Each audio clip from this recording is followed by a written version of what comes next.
She is nothing to me. I, Kael of Valdris, Alpha King of the North, reject you. The scar on her shoulder burned like it always did when she remembered. You will regret this, brother. She is not yours to claim. Watch me. Of all the wounds she carried, his was the one that never healed. 3 years she had survived without him. 3 years of silence, of shadows, of learning to breathe with half a soul. And now, as the music played and another man's hands rested on her waist, she felt it. That familiar pull. That monstrous tether she could never sever. He was here. And the fury radiating from across the hall told her everything she needed to know. The Alpha King had finally found what he had thrown away. The servants' quarters were still dark when Alira opened her eyes that morning, her body already aching from yesterday's labor. She lay still for a moment, staring at the stone ceiling, counting the cracks she had memorized over 3 years of exile. 17 cracks. 17 reasons to keep breathing. She rose before the bell, as she always did. The other servants learned quickly not to question why the scarred woman with the dead eyes trained in the courtyard before dawn, why her movements carried the precision of someone who had once fought beside warriors instead of scrubbing their floors. The training grounds behind the servants' hall were little more than a patch of dirt and a wooden post wrapped in fraying rope. But it was enough. Alira drew the rusted blade she had stolen from the armory's discards and began. Strike, pivot, block, breathe. Her muscles remembered what her heart tried to forget. She had been trained by the finest swordmasters in Valdris. She had sparred with future generals, had earned her place among the elite guard before everything shattered. Strike, pivot, block. Do not think about him. The scar on her shoulder throbbed. It always did, when her emotions slipped. The incomplete mark, the half-finished bond that Kael had started and never sealed, a permanent reminder that she had once belonged to someone who decided she was not worth keeping. You will break that post if you keep attacking it like it owes you money. Alira spun, blade raised, and found a young woman watching from the doorway. Nessa, one of the kitchen workers, with her perpetually flour-dusted apron and eyes that saw far too much. The post can handle it, Alira said, lowering her weapon. Can you? Nessa walked closer, her gaze dropping to Alira's shoulder where the scar peeked above her worn tunic. You were screaming in your sleep again last night. The whole corridor heard. Alira felt heat crawl up her neck. The dreams had been getting worse. Flashes of golden eyes, of hands that once held her like she was precious, of a voice whispering words that turned to poison. It was nothing. It was his name. Nessa's voice was soft, free of judgment. You called out for Kael. The name hit Alira like a physical blow. She turned away, driving her blade into the post with enough force to embed it 3 inches deep. Do not say that name here. He is just a man, Alira. He is the Alpha King. She yanked the blade free, her knuckles white around the hilt. And I am no one. That is the way he wanted it. That is the way it will stay. Nessa was quiet for a moment. Then she stepped closer, lowering her voice. Lord Everin arrives today, for the Summit of Territories. They say he specifically requested the Eastern Hall for the welcome feast, the one with the balcony overlooking the gardens. She paused. The one where the servants dance for entertainment. Alira's stomach dropped. No. Mistress Vela already put your name on the list. She says you move too gracefully to waste on dishwashing. Nessa's eyes flickered with something between sympathy and warning. Every alpha in the realm will be there tonight, Alira. Every single one. The blade slipped from Alira's fingers, clattering against the dirt. Every alpha. Including him. I cannot. The words came out broken. Nessa, I cannot stand in that hall and let him see me like this. A servant, a nothing, dancing for scraps while he sits on his throne and pretends I never existed. Nessa gripped her arm, firm and steady. Then do not dance for scraps. Dance for yourself. Let him see what he destroyed. Let him choke on it. Alira met her friend's gaze, and somewhere beneath the terror, something else flickered. Not hope. She had buried hope long ago. This was darker. This was sharper. This was rage. Cliffhanger 1. Elyra will be forced to dance before the Alpha King who rejected her, and every Alpha in the realm will witness it. Cliffhanger 2. The incomplete mark on her shoulder still burns. The bond was never fully severed. What happens when they're in the same room? Elyra spent the rest of the morning in a haze, her hands moving through chores while her mind drifted to places she had forbidden it to go. She remembered the first time she saw Kyle. She was 16, a newly appointed trainee in the Royal Guard, and he was the crown prince who moved through the training grounds like a storm given flesh. His silver-black hair fell across eyes the color of molten amber, and when he fought, even the veterans stopped to watch. Elyra had been sparring with another trainee when her opponent's blade slipped past her guard, slicing her forearm. She had refused to cry out, refused to show weakness, but the blood was pouring fast enough to make her vision swim. Then he was there. Kyle, the prince everyone whispered about, kneeling in the dirt beside her with a strip of cloth torn from his own training tunic. "You dropped your guard on the left," he said, wrapping her wound with surprising gentleness. "Your instinct is to protect your heart." Admirable, but predictable. She had stared at him, unable to speak, certain she was dreaming. "Train with me tomorrow." He finished the knot and met her eyes. "I will teach you to protect everything." And he did. For 4 years, Kale trained her, challenged her, pushed her beyond every limit she believed she had. Somewhere between the bruises and the breakthroughs, between the late-night strategy sessions and the stolen moments in empty corridors, Elyra's heart decided it belonged to him. She never told him. She never had to. Kale looked at her the way no one else did, like she was not just a soldier but something rare, something worth protecting. On her 20th birthday, he found her alone in the moonlit garden behind the armory. "I have something for you," he said, his voice lower than usual. Elyra's breath caught as he stepped closer, his hand rising to brush the hair from her shoulder. "Kale, what are you—" "I am done pretending." His eyes burned into hers. "I am done watching you from across training grounds, done stealing moments that are never enough. You are mine, Elyra. You have always been mine. Let me mark you." The words shattered every wall she had built. "Yes," she whispered. "Yes." When his teeth sank into the curve of her shoulder, the world exploded into sensation. She felt the bond begin to form, felt her soul reaching for his, felt everything she had ever wanted finally within her grasp. And then he stopped. Kale pulled back, his expression shifting from desire to something she could not read. He stared at her mark, half-formed and bleeding, and the color drained from his face. "Kyle?" She reached for him. "What is wrong?" He stepped away. One step, then another, and the distance between them became a chasm. This was a mistake. The words did not make sense. "What?" "I cannot do this, Elyra." His voice was ice where moments ago it had been fire. "I am to be Alpha King. The council has chosen my mate, a woman of proper bloodline, of political value. You are—" He swallowed. "You are not that." She felt the bond between them straining, incomplete, screaming for resolution. "You marked me. You chose me. I was weak." He would not look at her. "It will not happen again." 3 days later, Kale stood before the entire pack and spoke the words that destroyed her. "She is nothing to me.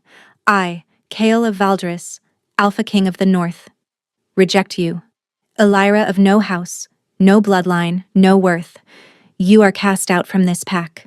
You will not return." Elyra had not begged. She had not cried. She simply walked through the silent crowd with her head high and her heart in pieces, carrying an incomplete mark that would burn for the rest of her life.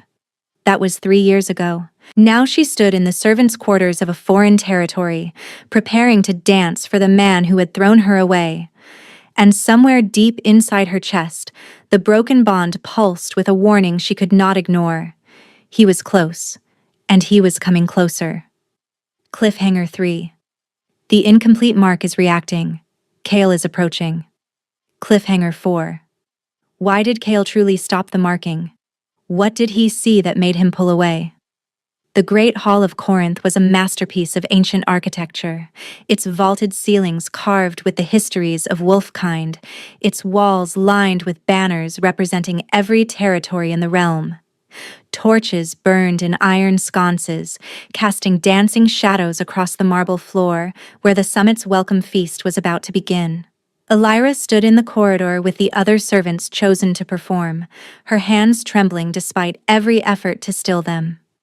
"You look like you are about to face execution," Nessa whispered beside her. "That might be preferable." The doors opened and the sounds of the feast washed over them.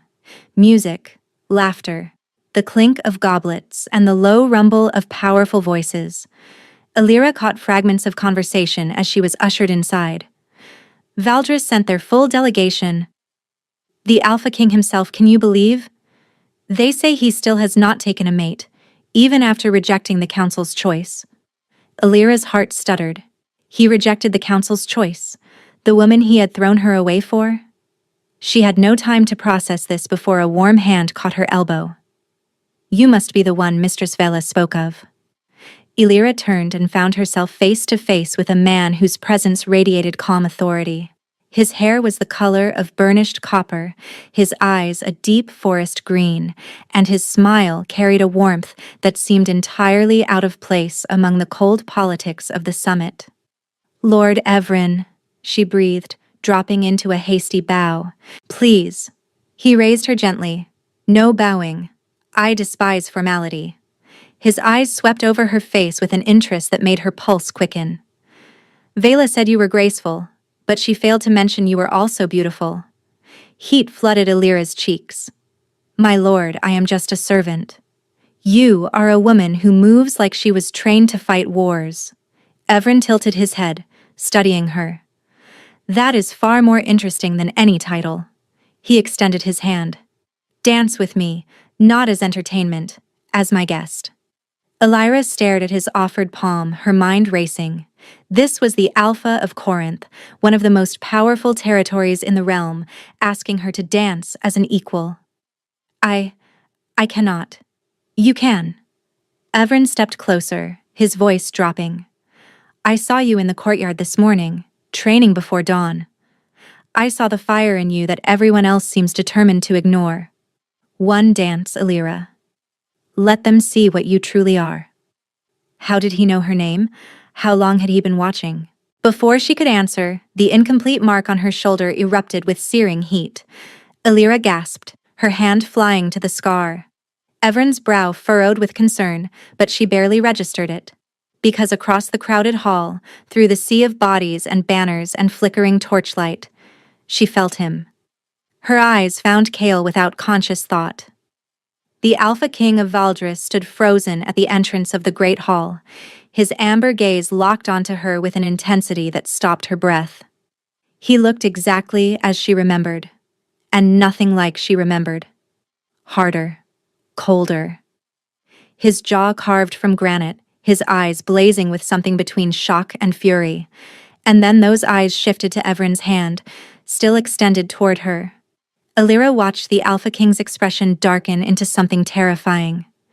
And she made her choice. She placed her hand in Evren's. Cliffhanger 5.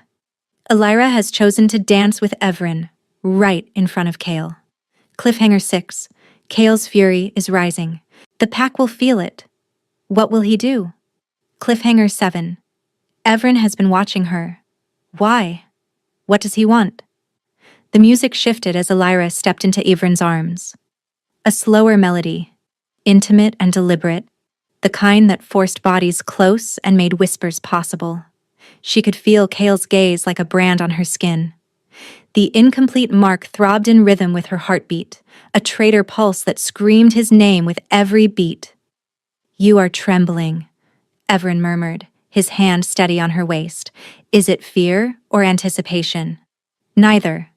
Elira forced her spine straight. "It is cold." "Liar."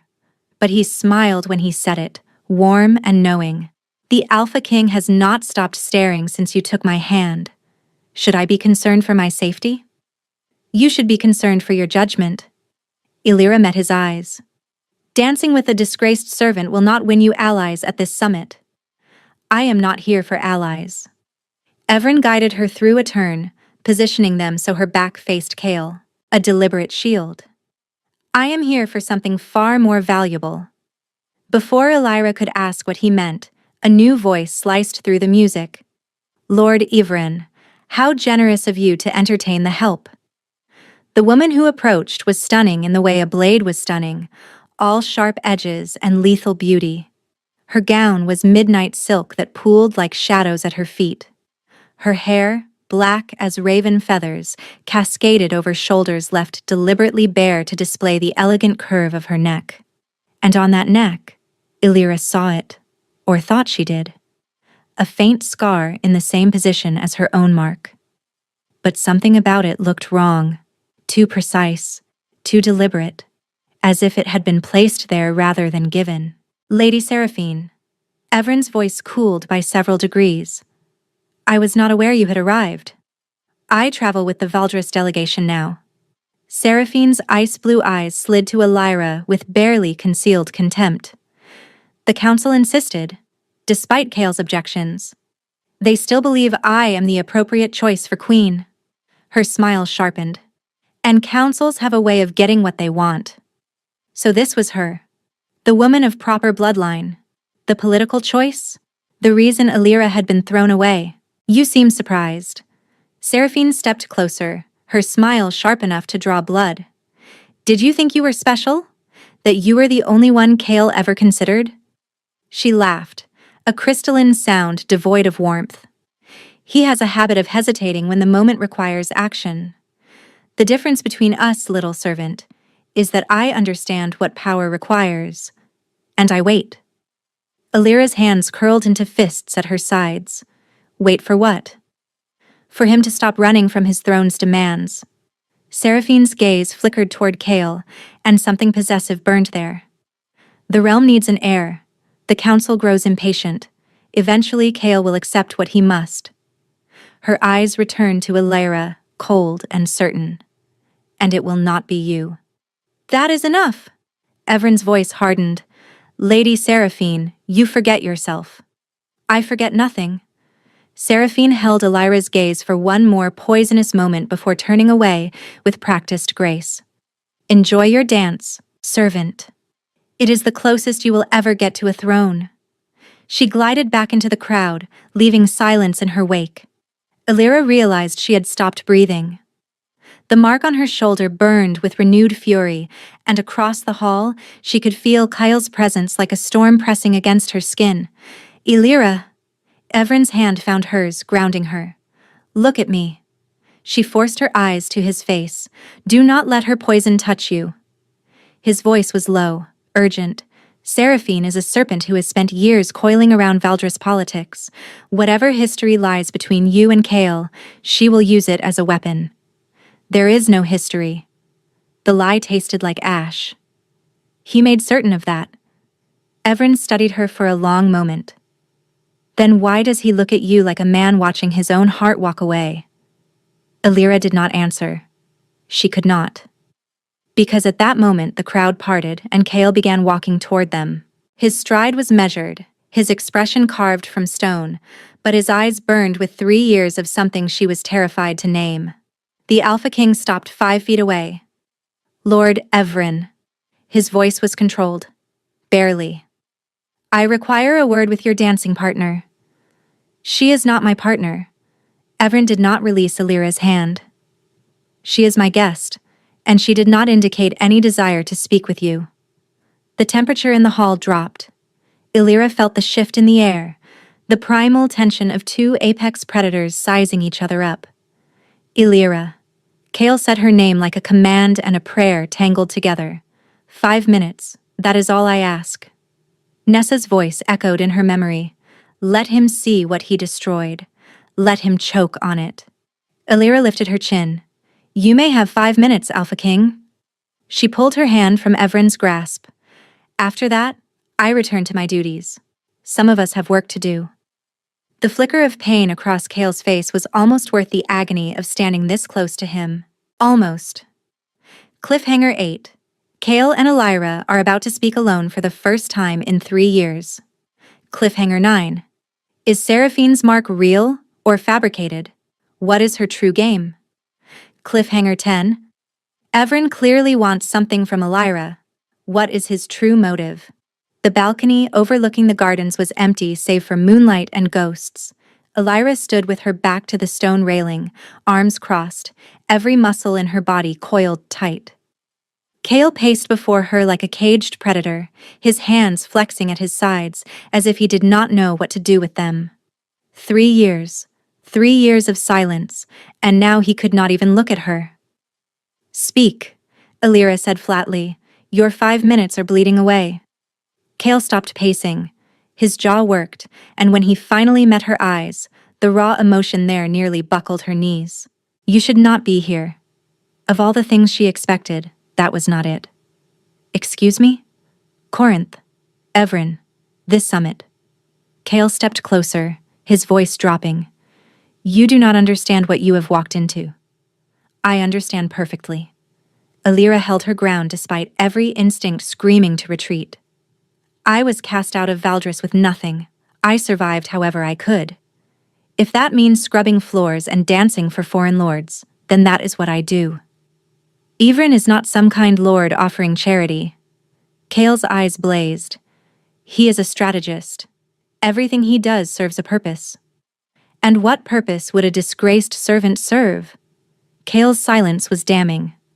"Tell me," Elira pressed, her voice cracking despite her efforts. What could he possibly want from someone who is nothing? The word hung between them. Nothing. The same word Kale had used to destroy her. "You were never nothing." The confession seemed ripped from somewhere deep inside him. "Elira, I do not." She raised her hand, stopping him cold. "You do not get to rewrite history because it has become inconvenient. You rejected me. Publicly. Completely. You called me worthless in front of everyone I had ever known, and then walked away while my entire world burned. I know. Then what could you possibly have to say to me now?" Kale closed the distance between them in 2 strides. He did not touch her, but he stood close enough that she could feel the heat radiating from his body, close enough to see the shadows beneath his eyes that spoke of sleepless nights. "The mark," he breathed. "Does it still burn?" Elira's hand flew to her shoulder involuntarily. "Mine does." Kyle's voice was barely audible. "Every single day. Every single night. It burns for you, Elira. It has never stopped." The confession hit her like a physical blow. Then why? The question tore from her throat before she could stop it. "Why did you do it? Why did you destroy us?" Something closed off in Kale's expression. He stepped back, the walls slamming down so fast Elira could almost hear them. "Some truths are too dangerous to speak." "That is not an answer. It is the only one I can give." He turned toward the balcony doors. "Stay away from Evren, Elira. Whatever he promises you, it is not what it seems." And then he was gone, leaving her alone with the moonlight and questions that burned worse than any scar. Cliffhanger 11. Kale's mark still burns for her. The bond is not dead. Cliffhanger 12. What truth is too dangerous for Kale to speak? Why did he really reject her? Cliffhanger 13. What is Evren's true purpose? Elira did not sleep that night. She lay in her narrow bed in the servants' quarters, staring at the ceiling, replaying every word Kale had spoken until they lost all meaning. "Stay away from Evren." The warning echoed alongside the memory of Evren's kind eyes, his steady hands, and his words that had made her feel seen for the first time in years. At dawn, a knock came at her door. Elira opened it to find a messenger in Corinth's colors holding a sealed letter. "From Lord Evren, miss. He requests your presence in the Eastern Garden at midday." She took the letter with numb fingers. The wax seal bore Evren's crest, a stag crowned with antlers of silver flame. Inside, the message was brief. Illyra, I know what you are running from. I know what was taken from you. Let me offer what he never could. A choice. Midday. The garden. Come alone. A choice. When had anyone ever given her a choice? Nessa appeared beside her as the messenger departed. What does it say? Lord Evren wants to meet me. Illyra folded the letter carefully. Privately. Nessa's expression flickered with something unreadable. And the Alpha King? After last night? Kale's face flashed through Illyra's mind. The pain in his eyes. The confession about his mark. The warning she did not understand. Some truths are too dangerous to speak. But Kale had spent 3 years in silence. 3 years of letting her suffer while he sat on his throne and said nothing. Whatever truths he carried, they had not been important enough to save her. Evren was offering something real, something tangible, a way forward instead of backward. The Alpha King, Illyra said slowly, made his choice 3 years ago. She tucked the letter into her pocket and began preparing for midday. Behind her, Nessa watched with worried eyes but said nothing. Some warnings, after all, could not be heard until it was too late. Cliffhanger 14. Illyra is walking into Evren's offer despite Kale's warning. Cliffhanger 15. What choice is Evren about to present? And what will it cost her? The Eastern Garden was a labyrinth of sculpted hedges and blooming nightshade, beautiful and treacherous in equal measure. Illyra found Evren waiting beside a fountain carved with wolves mid-hunt, their stone bodies frozen in eternal pursuit. He wore simple clothes today, no finery, no lordly pretense, and something about that informality made her guard waver. You came. He smiled and it reached his eyes. I was not certain you would. I almost did not. Illyra stopped a few feet away. The Alpha King warned me against you. Did he? Evren's expression remained open, unguarded. And what did he say? That you are a strategist, that everything you do serves a purpose. He is correct. Evren stepped closer. But Kale assumes all purposes are cruel. He cannot fathom that someone might simply see your worth and wish to protect it. The words landed somewhere soft inside her chest. Why would you want to protect me? You do not know me. I know enough. Evren's green eyes held hers. I know you were trained as an elite warrior and cast out without cause. I know you carry a mark that was never completed, a wound that will never fully heal. And I know that despite everything, you still rise before dawn to train, still fight, still refuse to break. He paused. That is the kind of strength I want beside me. Illyra's breath caught. Beside you? I am offering you a place in Corinth. Not as a servant, as my official consort. Evren reached into his pocket and withdrew a small box. Inside, a ring gleamed, silver with an emerald stone that matched his eyes. Say yes, and you never have to bow to anyone again. Say yes, and the woman Kale threw away becomes untouchable. The world tilted beneath Illyra's feet. Consort. To a territorial alpha. It was more than she had ever dared imagine. Her voice faltered. I need time to... She needs nothing from you. The voice cracked through the garden like thunder. Illyra spun to find Kale emerging from the hedge maze, his face carved with fury, his eyes blazing gold as his wolf pressed dangerously close to the surface. But he was not alone. Behind him came Seraphine, her smile razor-sharp, and beside her walked a cluster of nobles from every territory, their expressions ranging from shock to hungry anticipation. Apologies for the interruption, Seraphine purred. But when I heard Lord Evren was proposing to Valdris's most notorious exile, I simply had to see it for myself. She turned to the gathered crowd. Tell me, does everyone know the story? How this servant seduced our prince, tried to force a mating bond, and was cast out for her treachery? The lies hit Illyra like physical blows. That is not what happened. Her voice came out thin, fractured. Is it not? Seraphine circled her like a predator. You were an ambitious commoner who thought spreading your legs for the crown prince would elevate your station. When Kale realized your manipulation, he rejected you as you deserved. She gestured to the crowd. And now, here you are, attempting the same scheme with Lord Evren. How many alphas must you try to trap before you accept your place?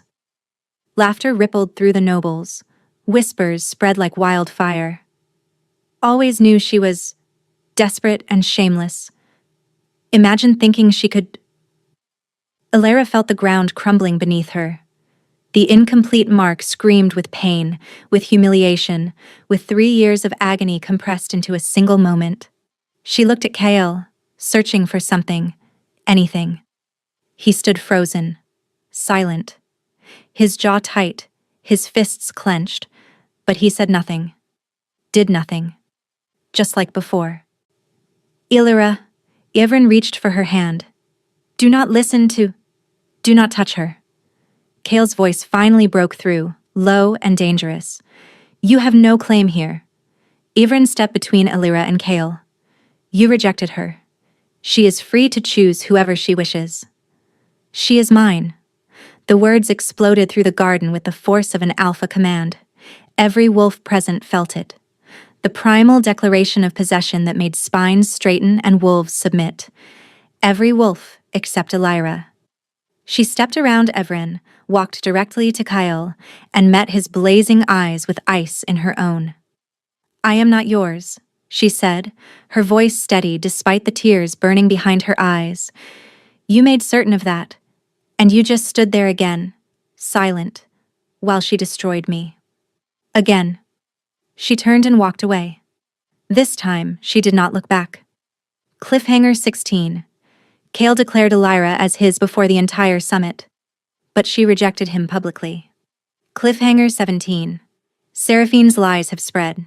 Elira's reputation is destroyed across every territory.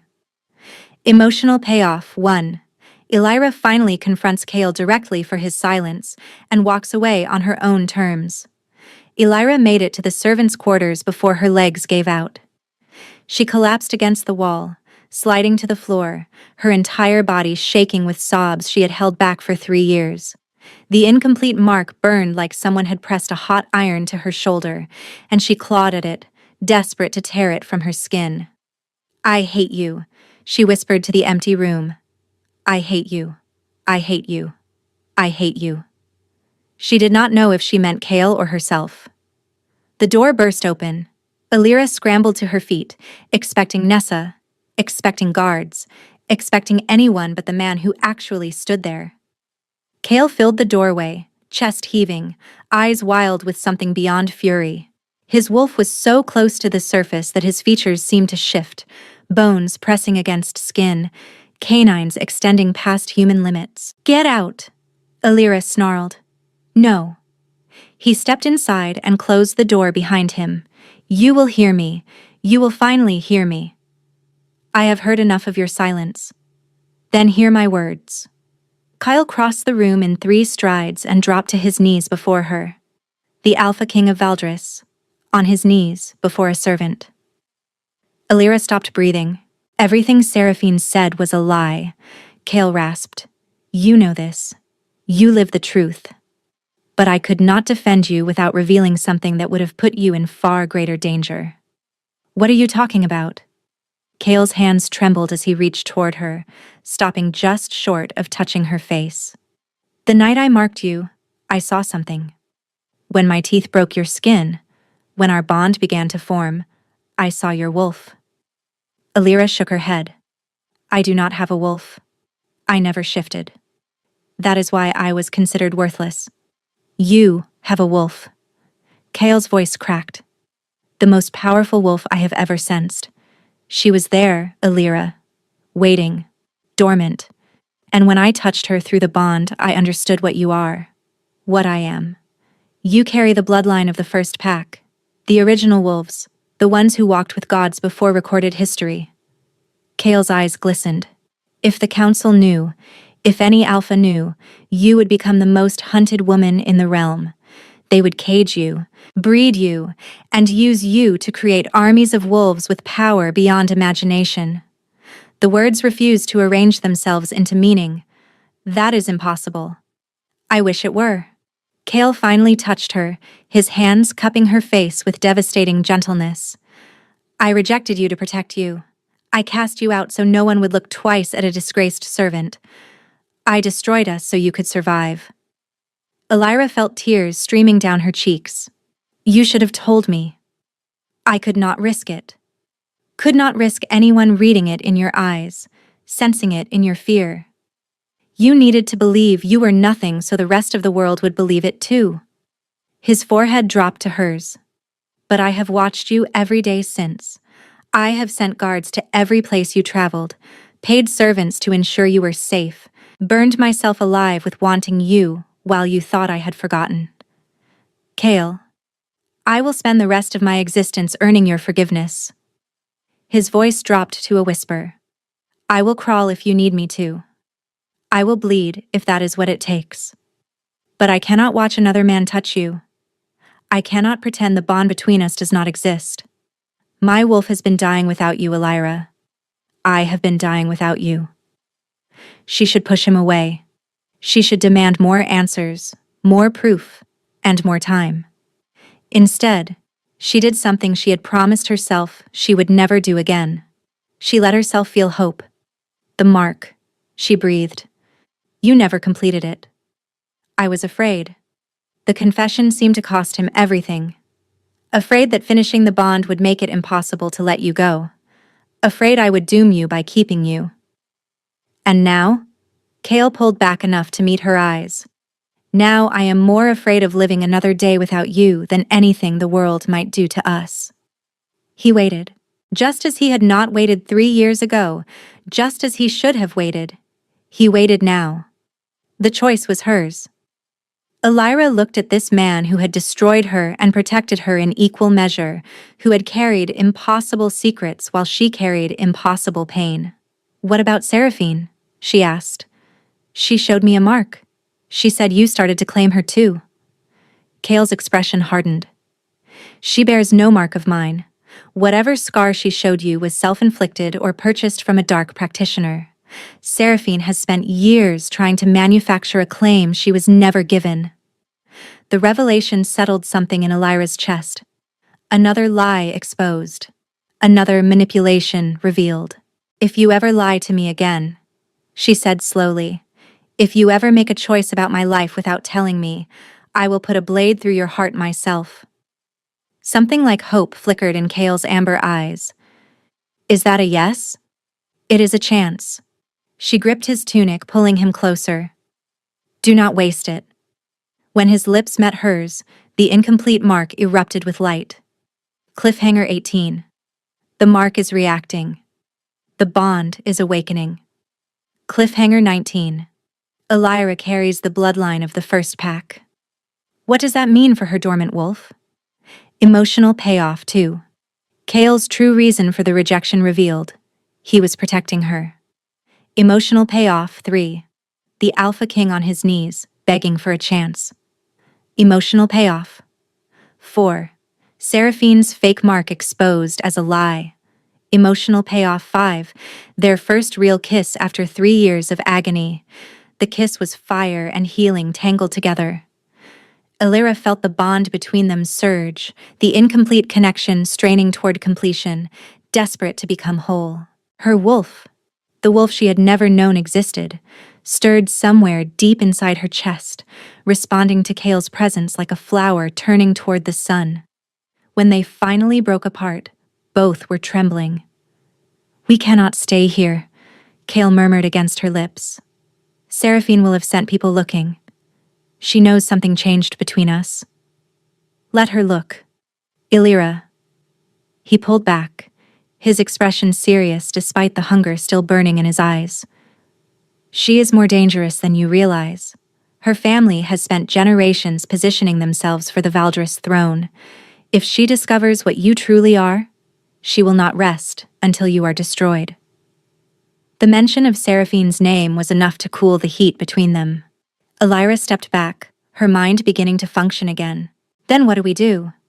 We leave. Tonight.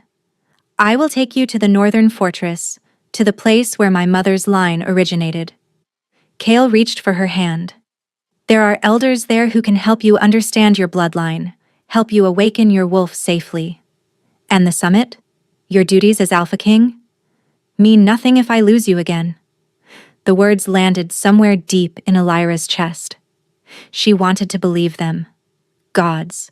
She wanted to believe everything he said. But 3 years of pain did not dissolve with a single kiss.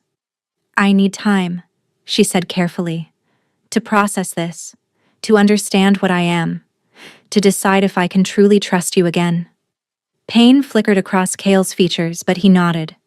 Whatever you need. And I want answers. All of them. No more secrets. No more decisions made on my behalf. If we do this, we do it as equals. Agreed. The door burst open for the second time that night. Avrin stood in the entrance, his expression shifting from alarm to confusion to something harder as he took in the scene before him. Kale and Elira standing close together, her hand still clasped in his, the air between them thick with everything that had just passed. So, Avrin's voice was carefully neutral. I see the Alpha King has decided to fight for his claim after all. Lord Ivrin, Elira released Kyle's hand, stepping forward. I owe you an explanation. You owe me nothing. But there was hurt beneath the composure, a flicker of genuine disappointment that made guilt twist in Elira's stomach. I offered you a choice. It seems you have made one. It is not that simple. It never is. Avrin's eyes moved to Kale, and something dangerous passed between the two alphas. Treat her well, Valdris, because if you destroy her again, there will be no realm large enough to hide you from my wrath. Kale's jaw tightened, but he inclined his head. Understood. Avrin held Elira's gaze for one long moment. The offer stands. If you ever need sanctuary, Corinth's doors are open to you. Always. Then he was gone, leaving Elira with a strange ache in her chest.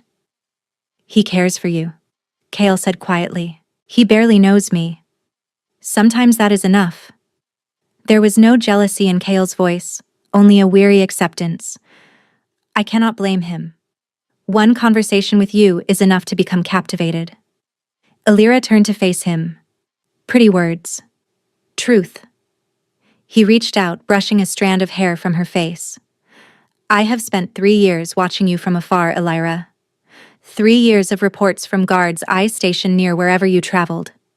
3 years of knowing every moment of your suffering and being unable to stop it. You had me followed? Protected. His thumb traced her cheekbone. There is a difference. Is there? I never interfered with your choices. I only ensured you survived to make them. His hand dropped. I know that is not enough.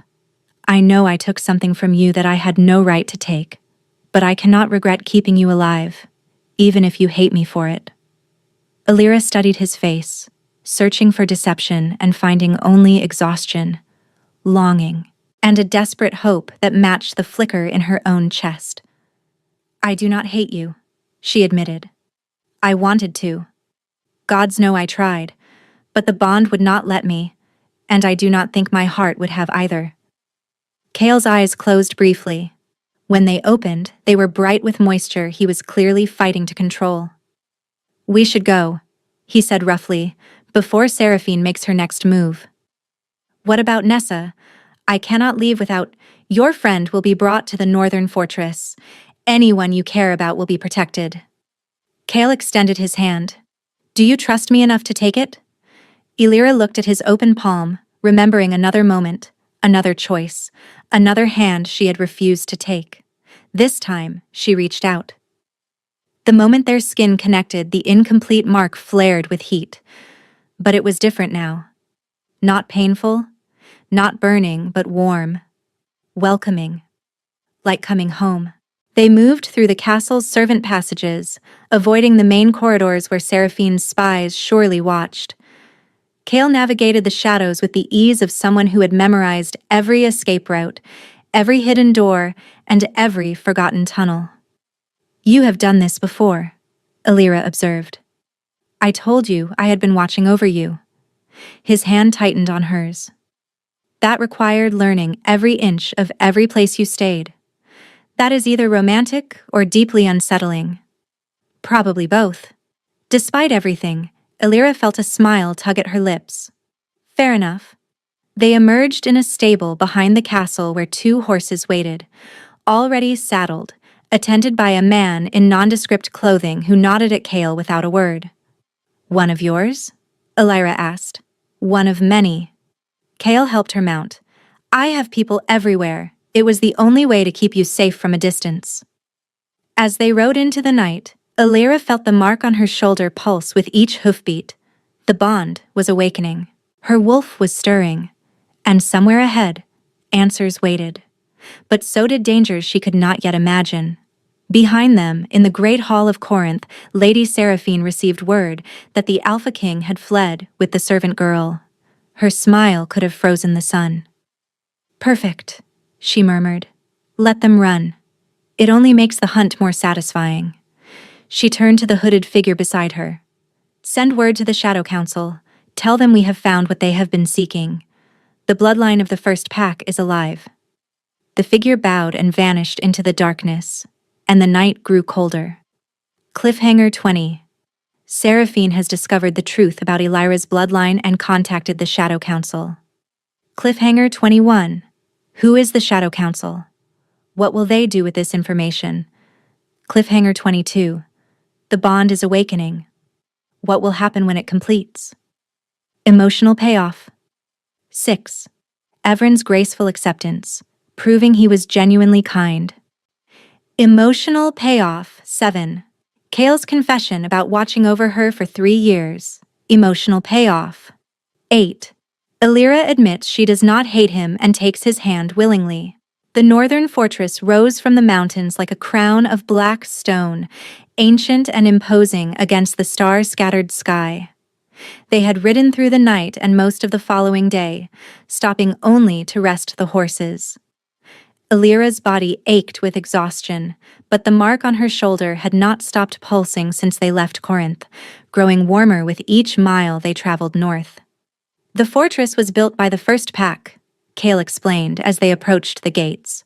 Before the territories divided, before the bloodlines scattered, this was where our ancestors gathered to commune with the old gods. And you think I belong here? I think this is where you will discover what you truly are. The gates opened without signal, as if the fortress itself recognized their approach. Inside, torches flickered along walls carved with ancient runes, and the air hummed with a power Illyra could feel vibrating in her bones. An elderly woman waited in the central courtyard, her white hair flowing to her waist, her eyes the pale silver of the moon. Alpha King. Her voice was wind through winter branches. You have brought her at last. Elder Morvayn. Chaol bowed his head respectfully. I had no choice. Seraphine has learned. I know what Seraphine has learned. Morvayn's silver gaze moved to Illyra, and something ancient stirred in those depths. Come, child, let me see you. Illyra dismounted and approached the elder, feeling suddenly small and uncertain. Morvayn reached out with gnarled fingers and touched the incomplete mark on her shoulder.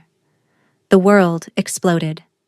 Light and sensation crashed through Illyra's body, tearing a scream from her throat.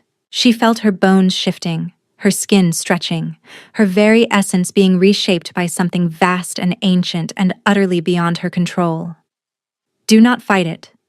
Morvayn's voice echoed from somewhere far away. She has been sleeping for too long. Let her wake. Her wolf.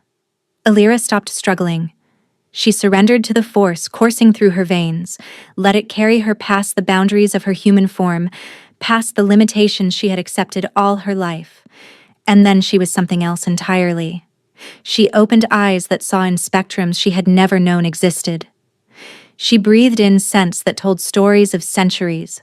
She felt the earth beneath massive paws, felt the moonlight singing in her fur, felt the power of 1,000 generations flowing through her blood. Magnificent. Morvayn's whisper reached her enhanced hearing. The legends were true, the bloodline of the first Alpha. Illyra turned her massive head and found Kale staring at her with tears streaming down his face. His wolf was visible just beneath his skin, pressing against his control, desperate to meet her. But he held himself back, trembling with the effort. "Shift for her," Morvain instructed. "Let your wolves greet each other properly." Kale needed no further encouragement. His transformation was violent and fast, his human form exploding into a wolf nearly as large as Illyra's own. His fur was silver black, his eyes molten amber, and when he approached her, he did so with a reverence that made her heart ache. Their wolves circled each other once, twice, then pressed their foreheads together. The incomplete mark ignited.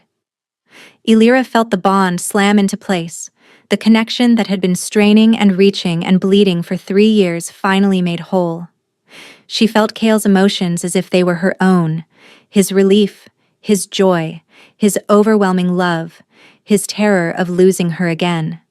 And she felt her wolf's response, forgiveness, acceptance, the fierce protectiveness of a mate claimed at last.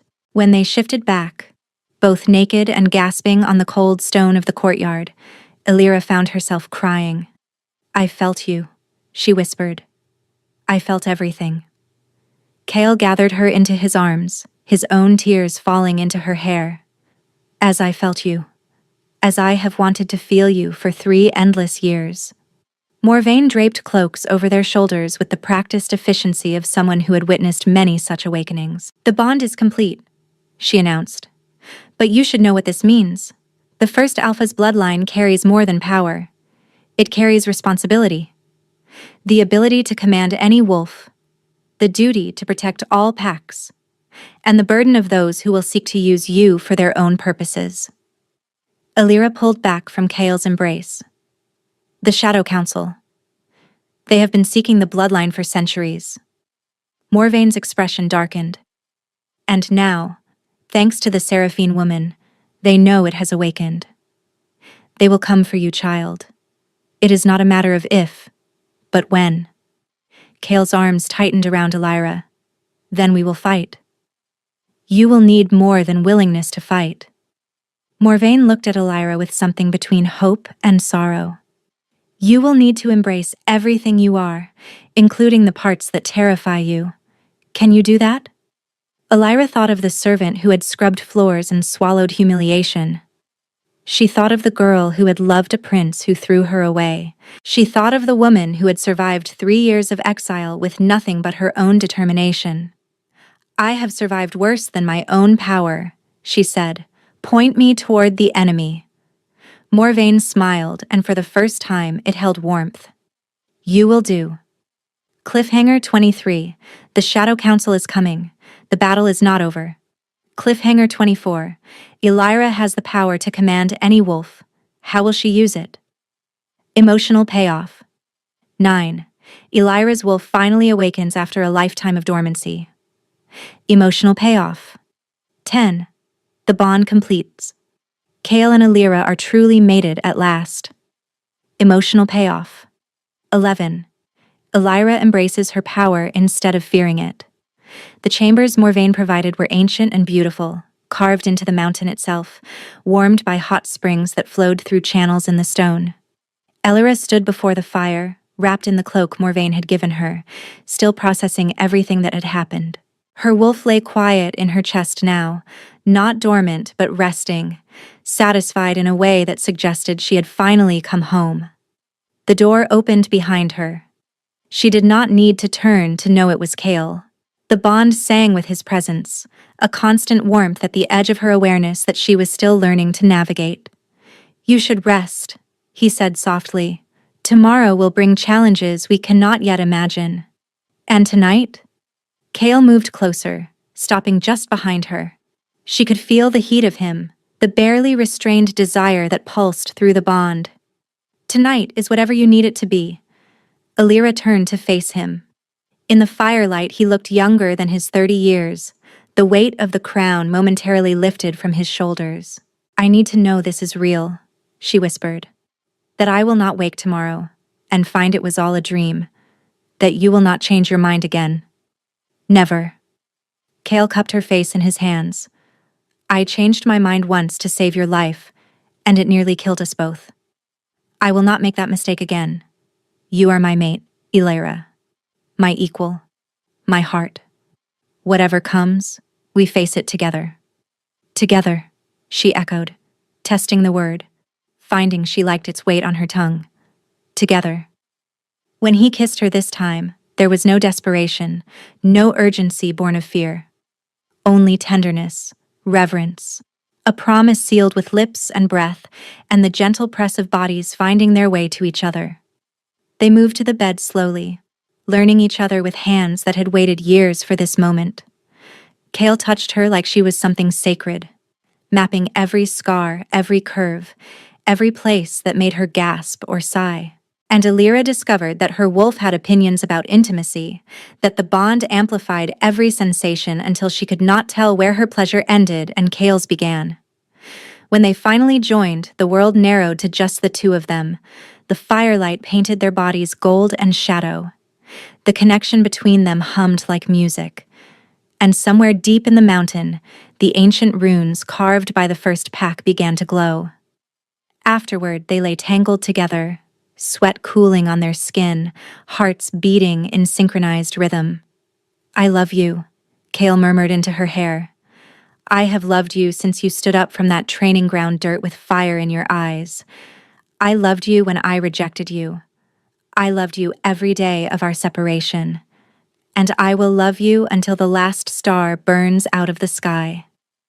Elaira pressed her lips to the mark she had left on his shoulder during their union, the visible proof of their completed bond. I love you too, she admitted. Even when I hated you, I loved you. I do not think I ever knew how to stop.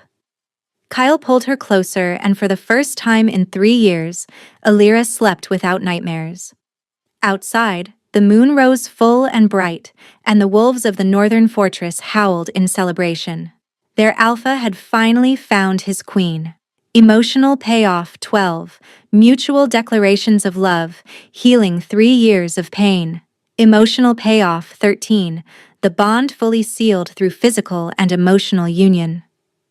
The summons came 3 days later. The Summit of Territories had been extended at the insistence of several alphas who demanded answers regarding the Alpha King's disappearance. Seraphine had spread her poison well, painting Elaira as a sorceress who had bewitched the Valdris king, demanding she be brought before the council for judgment. We could ignore it, Chaol said, reading the formal declaration. Stay here where we are safe. And let her narrative become truth? Elaira rose from the chair where she had been studying the ancient texts Morvain had provided.